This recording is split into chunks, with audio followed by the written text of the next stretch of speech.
The surprising forms of betrayal beyond just infidelity. Today, how to navigate those feelings to find empowerment and self-growth. You won't want to miss this one. As we continue to transition seasons and discuss the importance of quality supplements, I wanted to share a special offer from my favorite supplement company, Seeking Health.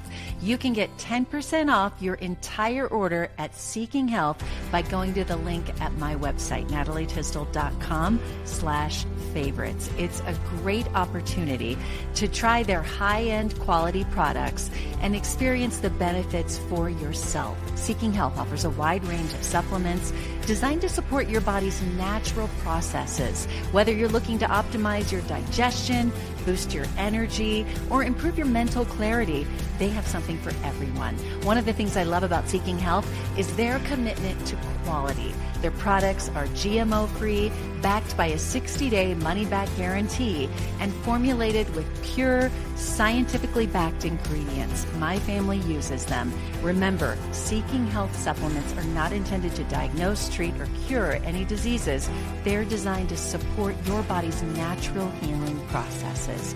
So if you're ready to take your health to the next level, be sure to check out natalietysdal.com/favorites. Let's embrace prevention, support our well-being, and maximize our body's healing potential.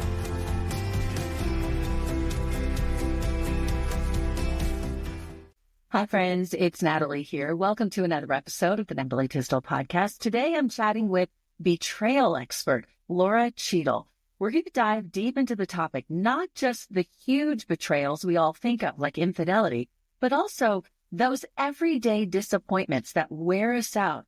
Lora shares her personal journey from being a corporate lawyer to dealing with a heartbreaking infidelity, and how those experiences led her to understand self-betrayal and to help others overcome it. If you're feeling overwhelmed, maybe trying to juggle everything, or if you're struggling with resentment, this episode is a must listen. Lora has some incredible insights on managing expectations, honoring yourself, and moving forward and doing so even stronger. Before we dive into the conversation, a quick reminder, subscribe to the podcast and sign up for my weekly newsletter full of health and wellness tips delivered straight to your inbox. I promise it's worth your time. And please hit subscribe. If you find this episode helpful, share it with someone who might need a little extra boost today.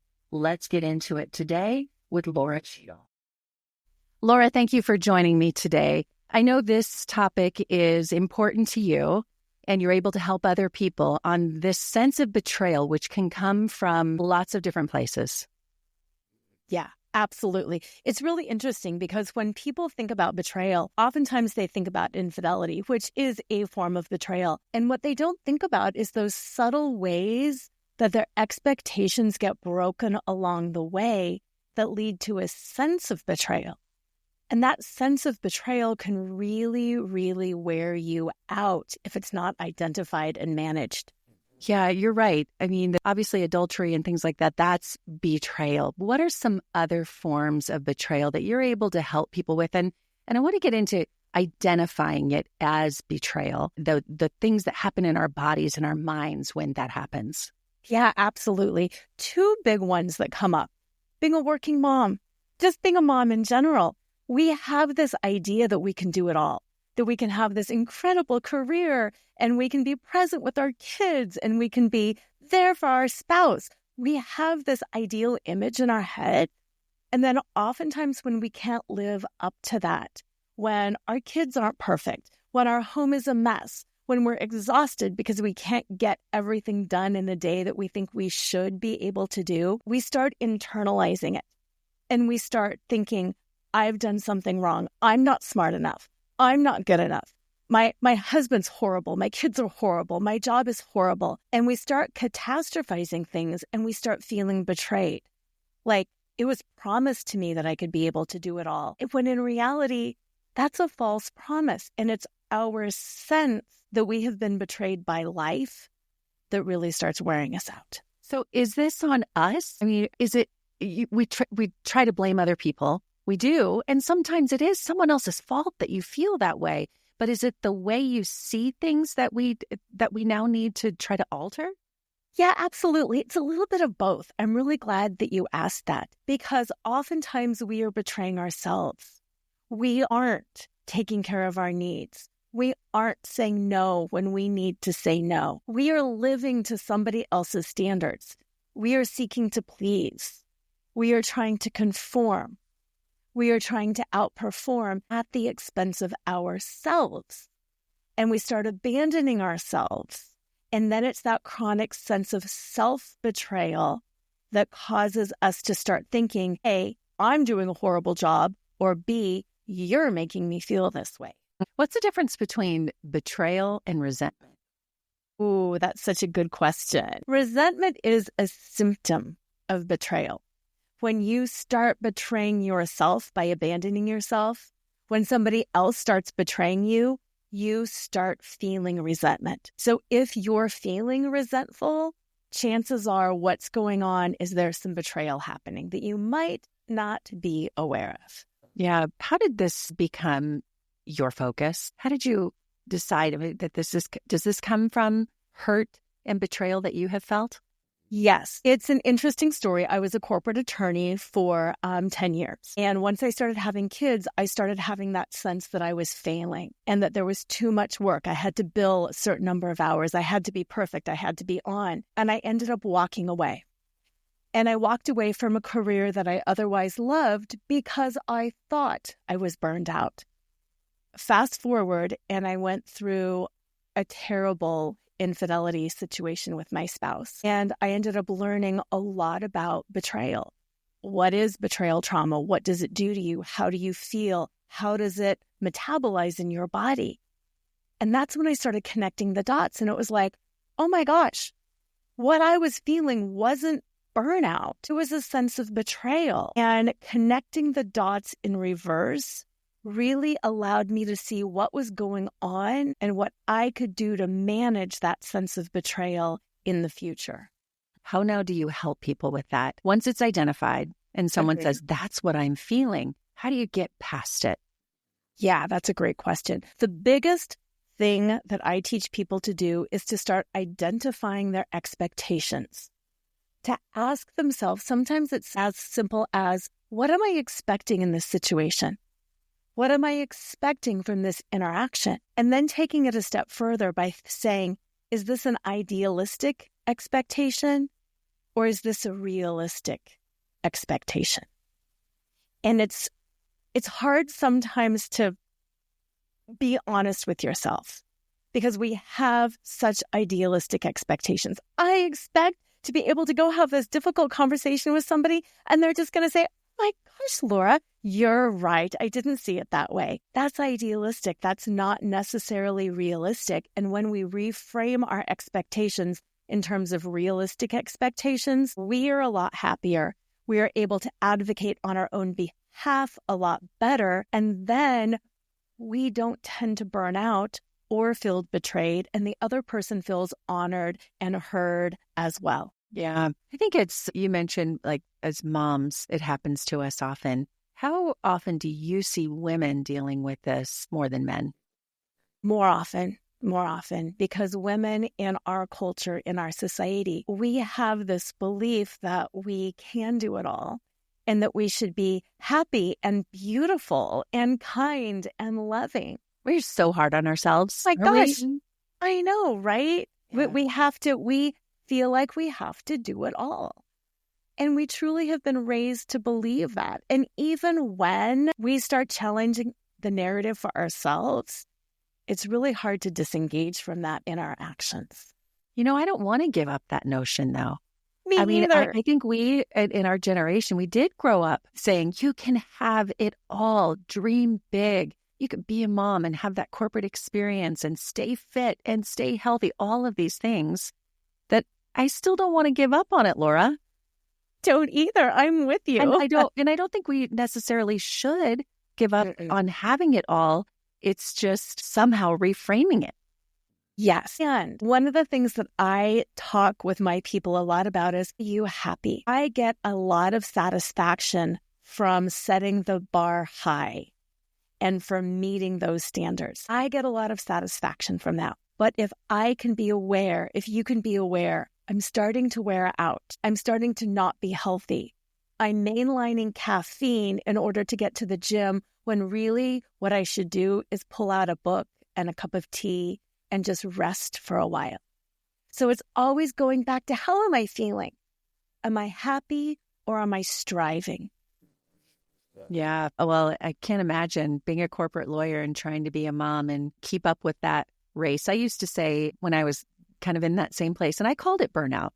I haven't thought about calling it betrayal. And yet I think maybe you could help me get there. Being in the news business for so long, getting up in the middle of the night, raising 3 kids, trying to stay healthy, just because I felt like I need to be able to do it. I don't know who set that standard for me other than myself, but it was that hamster wheel and treadmill, all of those things of just being exhausted and burnout. And then like, why am I doing this? Who am I doing this for? Exactly. And if you go back to the definition of burnout is stress that has been unsuccessfully managed. So yes, there's a component of that. But betrayal is defined as the breaking of an expectation that you have relied on that ruptures your view of yourself or the world. And I can only imagine when you're getting up in the middle of the night, sometimes the thought might have gone through your head, this isn't exactly what I expected. I didn't expect this. I thought it would be easier. I thought it would be more enjoyable. I thought maybe I would get more satisfaction out of it. Yeah. I kind of set myself to answering 3 questions. And you mentioned, am I really happy? But I added to that before I made the decision to just leave the career that I had built. And I imagine you went through the same thing. Am I happy and am I proud of what I'm doing? Am I proud of myself? Yes. And am I challenged by what I'm doing in a healthy way? Or is it just, for me, it became robotic. Like, I'm just doing this because I have to do this. I'm not really challenged by it anymore. And those 3 things helped me reach that decision of, I'm ready for something new. Yes. And it's hard. It's really hard to walk away. It's really hard to shift. Whether it's changing careers or leaving a relationship, change is really, really hard. And we all want to do the right thing. And we don't want to have regrets. And it is hard. And it is important to sit with it. Like you said, ask yourself those filter questions. Talk to somebody that you trust. Futurecast. Sit there. How would it feel if I did this? How would I feel in my body? Because so often we're in our heads. I know as a lawyer, I was in my head all the time. I thought I could figure it out. I could think my way through it. When the truth of the matter is the wisdom is in our bodies. And when we drop out of our heads and we reconnect to our hearts, to our guts, to our nervous systems, so often we know what we need to do. Oh, you think so? How do you get to that place when you say, we know what we need to do? How do you sense that? How do you really know? Because it's in that indecision that I think we feel the stress and the betrayal. Yes. One of the tools that I have people use is a 3-part decision-making process. What does your head say? What does your heart say? And what does your gut say? And without overthinking it, I tell people in like 3 seconds or less, just give me an answer. Does my head say leave this career? No. Does my heart say leave this career? Yes. Does my gut say leave this career? No. Listen, are they voting? Are the 3? you go with the majority? You can. But what I usually tell people to do is sit with that information and see how it feels. Because you don't want to neglect your intellect. And if your head is telling you, we are going to have to end up in a shelter and live in a car, listen to that. But if your heart and your gut are saying no, what other changes can you make to make yourself feel better? Because it's this balancing, and we do want most of our parts on board if we can get them there. And it's not necessarily about black or white, stay or leave. Get a divorce or stay married, have a baby or not. Sometimes it's about what else can I do? Can I go part-time? Can we maybe have a trial separation? Can I get some different care options for my kids? What are some of those different things that I can do so it's not just black or white, yes or no, but how can I satisfy all parts of me Because at the end of the day, your life is your life, and you do want to feel good and proud and satisfied. Yeah, I think that's so important. And I love that it can just be inching into these decisions so that you know how it feels when you do that.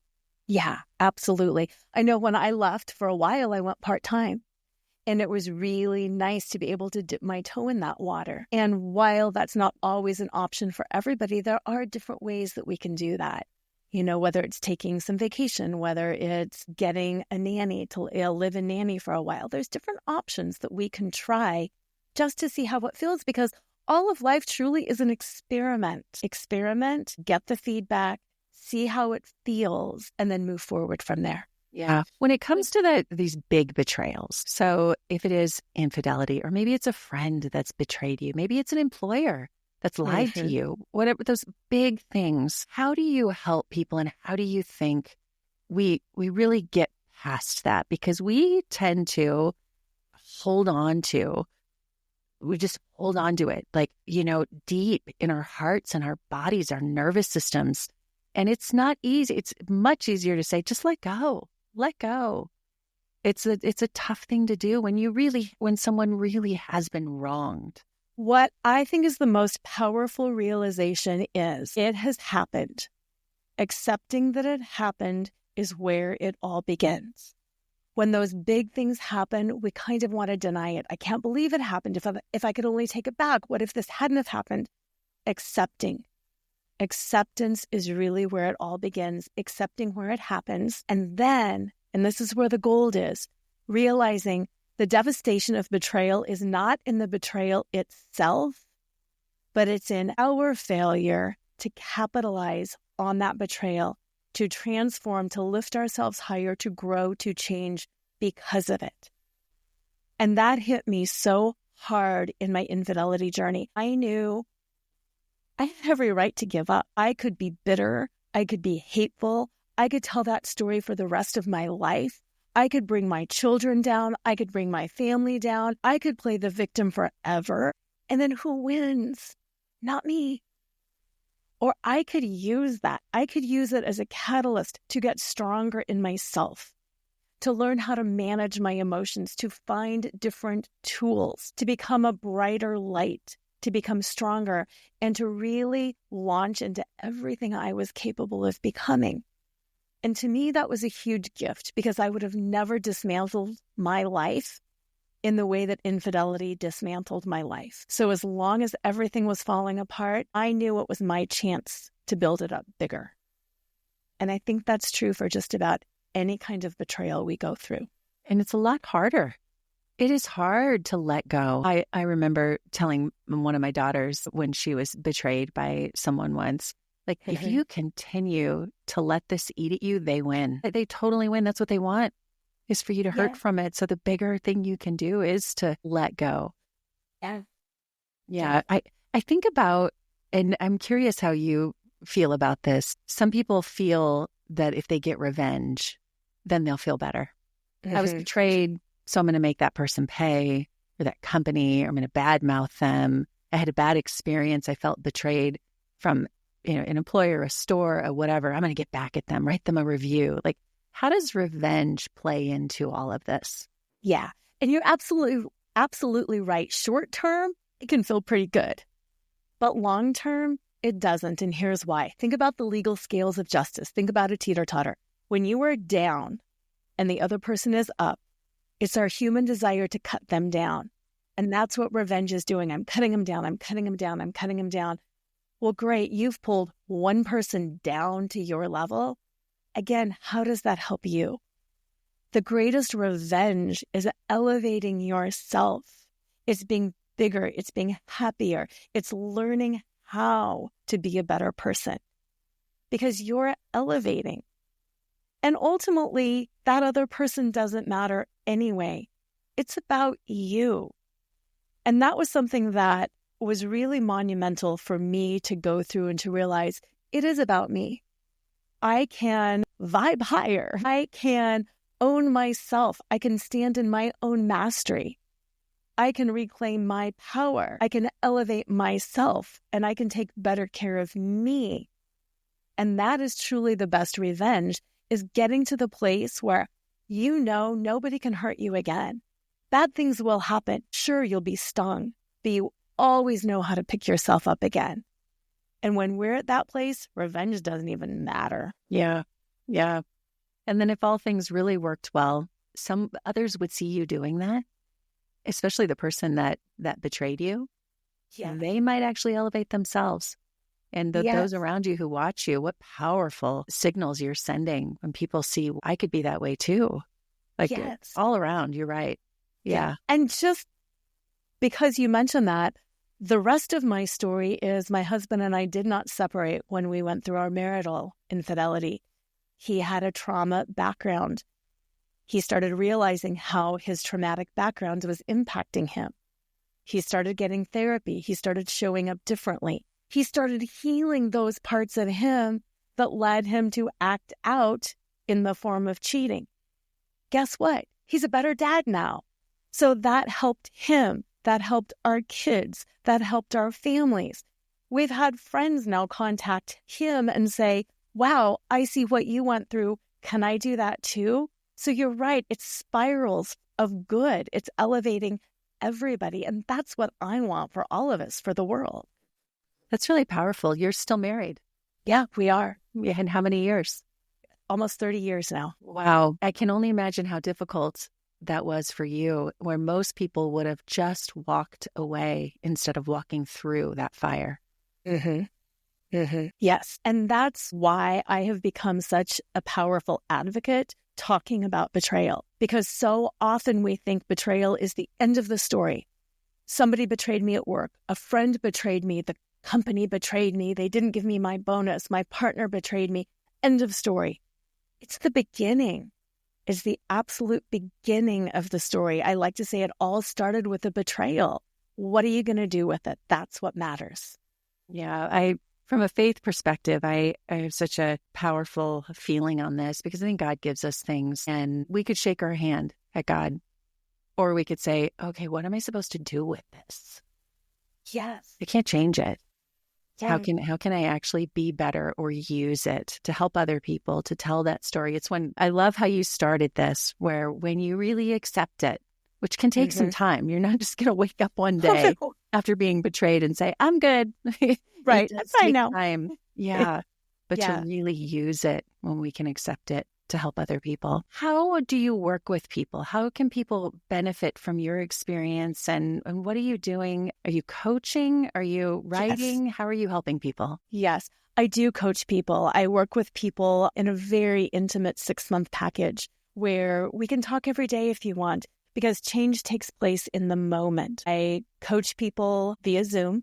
We get together once a month and have a coaching session, but then we chat every day. Because during the coaching, you learn the skills, but learning skills doesn't matter. It's how you implement what you've learned. So once a month, we get together and we coach and we learn skills and we pick apart what's going on. What are you struggling with? What do you need? And then every single day, we get together on the Voxer app and we implement. So you start becoming different. And it's not just in your head. Yeah, in theory, I know how to do this. It's in practice. Well, thanks for your advice today. I think a lot of people are going through such struggle and they haven't even identified it as betrayal. Yes. Yeah. So Thanks so much. I'll put links in the show notes for anyone who's interested in contacting you and following you on social media and all of the things. Lora, I appreciate it. Thank you for joining the Natalie Tysdal podcast. You can follow along on Instagram and at natalietysdal.com. Subscribe to the show to catch every new episode and leave a review so I can continue to bring you fresh content. See you next week.